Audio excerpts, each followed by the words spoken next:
Bo, come. Third reading from the book of Exodus and 15th reading from the Torah. Outline of Torah portion.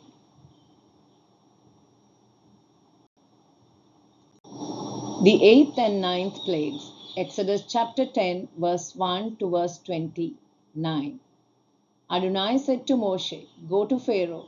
He further said that he had hardened the heart of Pharaoh and his servants, so that he can demonstrate his signs among them. And the generation that's leaving Egypt can tell their sons and grandsons what Adonai did in Egypt and about his signs that he demonstrated among them. By this, you will all know that I am Adonai. Exodus chapter 10 verse 2. This will also result in transmitting faith from one generation to the next generation, so that in every generation, the people of God will have strong identity about themselves and remember awesome power of their God. The commandment given in Exodus chapter 10 verse 2 is the basis for the Passover Seder Haggadah liturgy, in which the following 4 questions are asked by a young child and answered by the father. Why is it that on all other nights during the year we eat either bread or matzah, but on this night we eat only matzah? Answer: for 2 reasons. First, to remember the bread of affliction we had to eat when we were slaves. And second, to remember how our ancestors fled Egypt in such a hurry that they did not have time for their bread dough to rise. Why is it that on all other nights we eat all kinds of herbs, but on this night we eat only bitter herbs? Answer: we eat to remind ourselves of how our ancestors' lives were bitter as slaves in Egypt. Why is it that on all other nights we do not dip our herbs even once, but on this night we dip them twice? We did karpas in salt water to remember the salty tears of the slaves and to remember how we crossed the salty waters of the sea. We also dip the maror in the corset to remember how the bitterness of our slavery was made sweet by the hope for our redemption. Why is it that on all other nights we eat either sitting or reclining, but on this night we eat in a reclined position? Answer: we recline tonight as a symbol of our freedom, for when we were slaves we could not recline in comfort. As Adonai said, Pharaoh and his servants were hard-hearted. Moshe and Aaron said that if Israel will not be released to go and worship Adonai, locusts will be released into his territory. And it was so. They devastated the land of Egypt and its vegetation. The moment Moshe pleaded with Adonai and the plague was lifted, Pharaoh changed his mind. Adonai instructed Moshe, "Reach out your hand towards the sky, and there will be darkness over the land of Egypt." And it was so for 3 days. At this, Pharaoh permitted that all adults and children may go to worship Adonai, but to leave the livestock behind. Moshe did not agree for that. He said livestock will have to go with them. Warning of the 10th and final plague. Exodus chapter 11 verse 1 to verse 10. Adonai said to Moshe, "I am going to bring still one more plague on Pharaoh and Egypt, and after that he will let you leave here. When he does let you go, he will throw you out completely." Exodus chapter 11 verse 1. Adonai instructed every man to ask from his neighbor and every woman to ask from her neighbor gold and silver jewelry, and he made them favorably disposed towards the people of Israel. Moshe was regarded by Pharaoh's servants and people as a very great man in the land of Egypt. At the end of the previous chapter, after Adonai sent the ninth plague, the plague of darkness, Pharaoh agreed that all Israel can go to worship Adonai, but to leave the livestock behind. But Moshe disagreed. Moshe said, "Our livestock will go with us, not a hoof will be left behind." Pharaoh said, "Get away from me, and you had better not see my face again, because the day you see my face, you will die."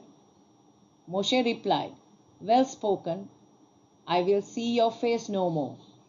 The same meeting continues, and in Exodus chapter 11, verse 5, God warned Moshe that he was about to pass through the land of Egypt and strike down the firstborn of every man and beast. Exodus chapter 11, verse 8. Moshe said, "All your servants will come down to me, prostrate themselves before me, and say, 'Get out, you and all the people who follow you.' And after that, I will go out." And he went out from Pharaoh in the heat of anger.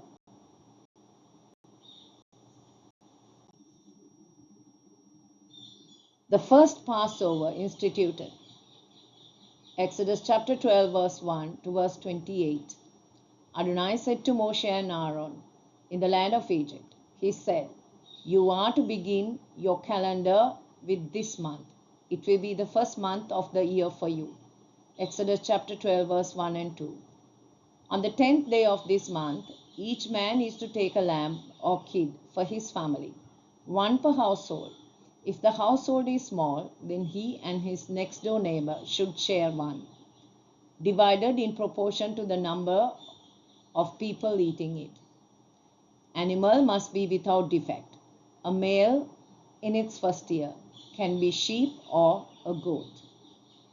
You are to keep it up till the 14th day of the month, and then the entire assembly of the community of Israel will slaughter it at dusk. Take some of the blood and smear it on the two sides and top of the door frame at the entrance of the house in which you eat it. That night they are to eat the meat, roasted in the fire. Eat it with matzah and maror. Don't eat it raw or boiled. Roast it in the fire, its head, lower parts, its legs, and its inner organs. Nothing should remain till morning. If it does remain, burn it up completely. You are to eat with your belt fastened, your shoes on your feet, and your staff in your hand. Eat it hurriedly. It is Adonai's Pesach. For that night I will pass through the land of Egypt and kill all the firstborn in the land of Egypt, both men and animals. I will execute judgment against all the gods of Egypt. I am Adonai.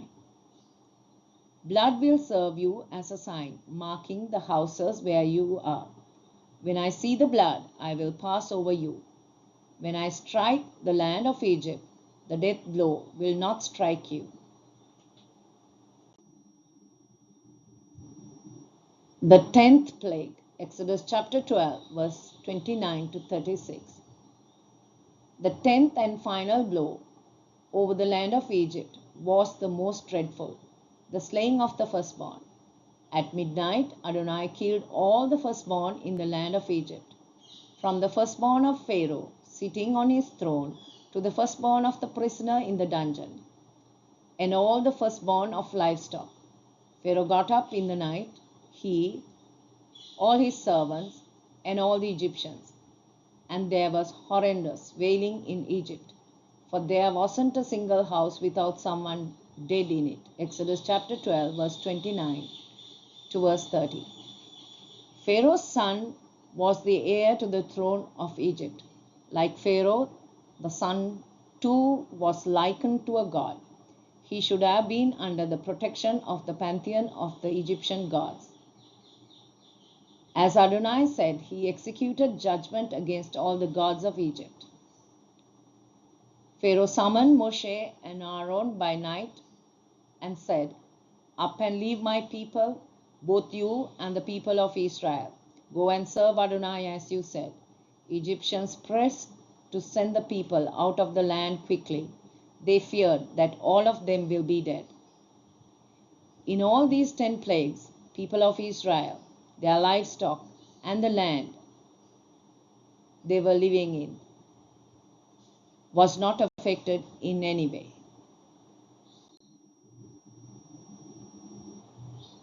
Israel depart from Egypt. Exodus chapter 12, verse 37 to verse 42. The people of Israel traveled from Ramses to Succoth, some 600,000 men on foot, not counting children. Exodus chapter 12, verse 37. Instead of the name Goshen, name Ramses is used. Name Succoth means tabernacles. Succoth is mentioned in the book of Genesis. Yaakov, after meeting Esau, traveled to Succoth. Genesis chapter 33, verse 17. Torah also says that mixed crowd also went up with them, as well as livestock in large numbers, both flocks and herds. Pharaoh refused to let the livestock go, which resulted in the 9th plague. Eventually, Pharaoh had to let go all of them.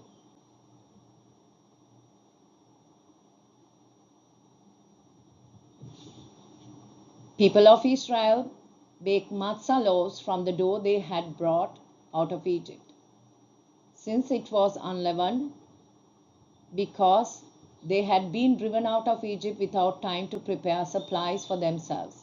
Exodus chapter 12, verse 39. As Adonai confirmed in Exodus chapter 11, verse 1, after the 10th and final plague, Pharaoh dreaded to keep the people of Israel anymore in the land, and they were driven out of Egypt. They had prepared the dough, but the call came to depart, and they left in haste. Torah explicitly states that no leavened products, hametz, of any kind may be eaten during the Festival of Unleavened Bread, that is for 7 days. To commemorate the Exodus, leaven is removed prior to the festival of Passover. The Lord commanded, from the evening of the 14th day of the first month until the evening of the 21st day, you are to eat matzah. Exodus chapter 12, verse 18. Matzah is an unleavened, flat cracker-like bread which must be baked under 18 minutes after flour is moistened with water. In 1 Corinthians chapter 5, verse 6 to 8, Apostle Paul says, "Your boasting is no good. Don't you know that a little yeast leavens the whole batch of dough? Get rid of the old yeast so that you may be a new unleavened batch, as you really are. For Christ our Passover lamb has been sacrificed. Therefore let us keep the festival, not with the old bread leavened with malice and wickedness, but with the unleavened bread of sincerity and truth." With Passover, God began a great work in the lives of the people of Israel. They are leaving behind their life of slavery, bondage, idolatry, and other beliefs they became familiar with in Egypt. They are heading towards their freedom. The 4th promise God gave Moshe is that, "I will take you as my own people." In a spiritual sense, we too need to depart from the land of bondage, slavery to sin, and idolatry. We need to die to ourselves, our old way of living,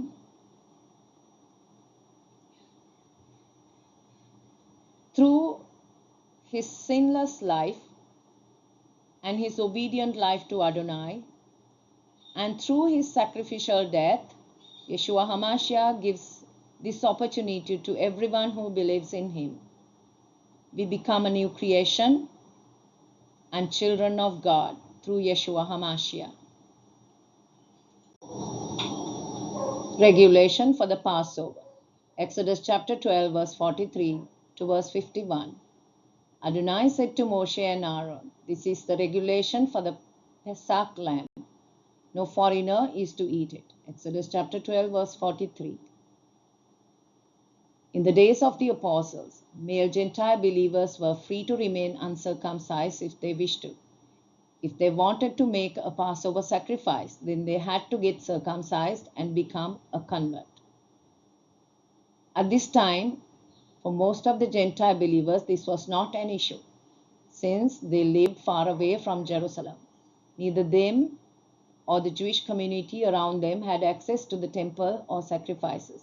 So they kept the Passover, the Seder, and the 7 days of unleavened bread, like the rest of the Jews in the diaspora.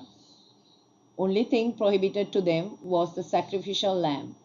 Exodus chapter 12:48 prohibits an uncircumcised person from making a Passover sacrifice and eating a Passover lamb. In today's context, this question does not apply, as there is no such thing as a real Passover lamb sacrifice, because there is no temple. For this reason, lamb is no longer supposed to be served at the Passover Seder meal. What this means is that uncircumcised believers, Jews or Gentiles, are welcomed at the Seder table, and they are welcome to partake of the matzah, bitter herbs, simanim, ceremonial items on the Seder plate, the 4 cups of wine, eating the Hillel sandwich, Seder meal, and may keep the festival for 7 days. Festival of the Unleavened Bread, Exodus chapter 13, verse 1 to verse 10. People of Israel sacrificed the Passover lamb in Egypt upon Adonai's instructions. They were able to appreciate and understand better the temple rituals, laws, and regulations of sacrifices that Adonai would teach them later. Moshe said to the people, "Remember this day on which you left Egypt, the abode of slavery, because Adonai, by the strength of his hand, has brought you out of this place. Do not eat chametz. You are leaving today in the month of Aviv." Exodus chapter 13, verse 3 and 4. Further, they were commanded by Adonai to observe this ceremony annually in the promised land in the month of Aviv. Verse 5. Until the temple in Jerusalem was standing, people of Israel brought their sacrificial lamb to God's altar. On the anniversary of the day their ancestors sacrificed the lamb in Egypt, and the blood of the lamb was applied to the altar in God's temple in Jerusalem. Nowadays, lamb is not served at Passover because sacrifices cannot be made without the Jewish temple in Jerusalem. Biblical holidays begin with Passover. In addition to the commandment to celebrate it annually, it also mentioned in every first of the 10 commandments. Exodus chapter 20, verse 2. And it is recalled on every Sabbath day. Almost every commandment of the Torah, laws of the tabernacle, and the sacrificial system trace back to the story of Exodus.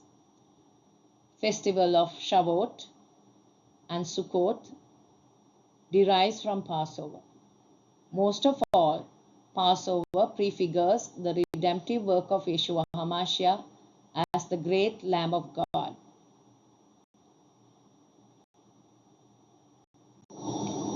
Consecration of the firstborn.